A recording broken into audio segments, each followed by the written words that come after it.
Before I begin with the opening remarks, we have a message from, a very short note from the leader of the Iranian resistance, Masoud Rajavi.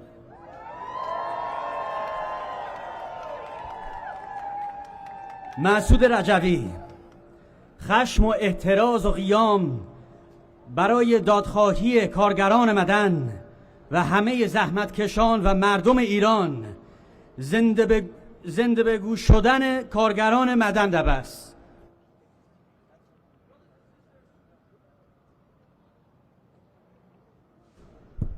We're good. Brothers and sisters, freedom fighters, and the indomitable people of Iran, today we stand on the brink of history, not just to protest, but to declare with unwavering resolve that Pezeshkian must be expelled from the United Nations General Assembly.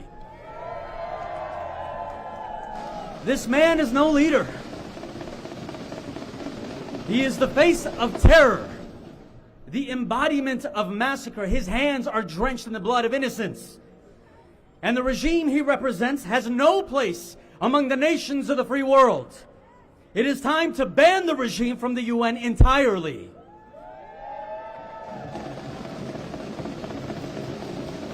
We gather to speak for those who cannot, to amplify the voice of the people of Iran, the people who have rejected both the Shah's despotism and Khamenei's ruthless theocracy.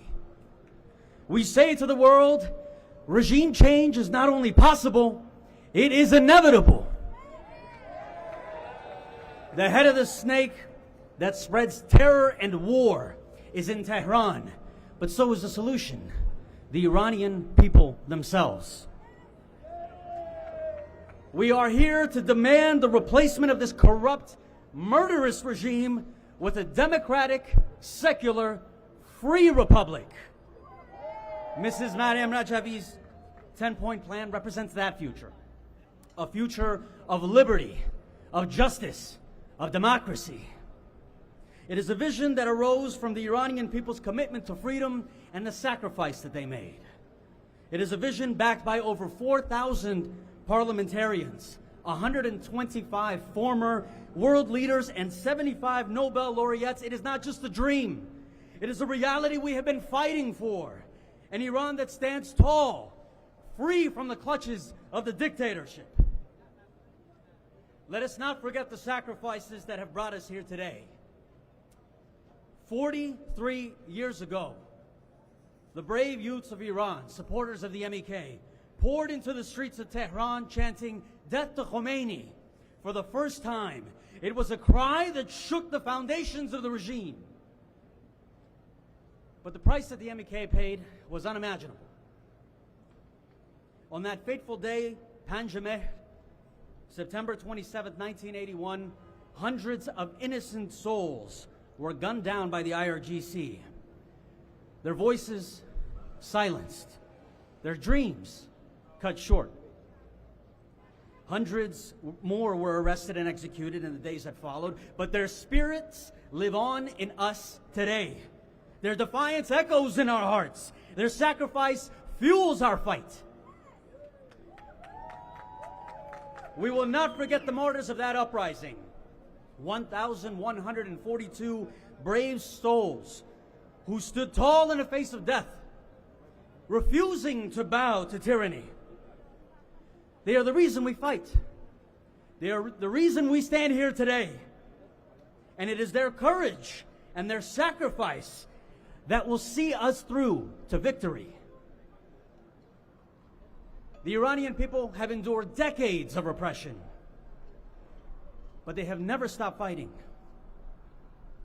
From the 2017 uprisings to the 2022 protests, to the massive boycotts of the fraudulent 2024 elections, and to the continuous activities of the brave resistance units, the people of Iran have sent a clear message.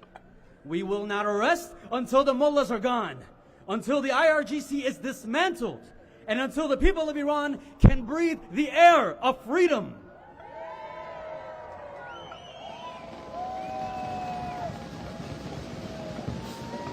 As we gather here today, We also stand in solidarity with a global movement, the movement to end the death penalty. Every Tuesday, No Death Penalty Tuesdays, remind us of the brutal executions that have taken the lives of thousands of innocent Iranians.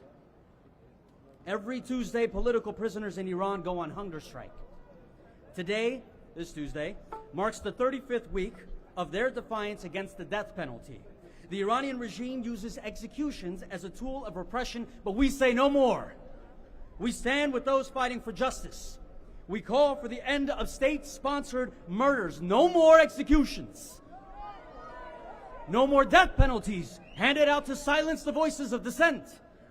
We will not allow the regime to continue its killing spree. From the streets of Tehran to this very plaza, the voices of the oppressed will be heard. My brothers, my sisters, we stand at the crossroads of destiny. The regime is crumbling, its lies exposed, its terror rejected by the world. And Iran has a path forward. Mrs. Rajavi's 10-point plan is not just a vision, it's a roadmap to a free, secular, non-nuclear Iran where the people hold the power.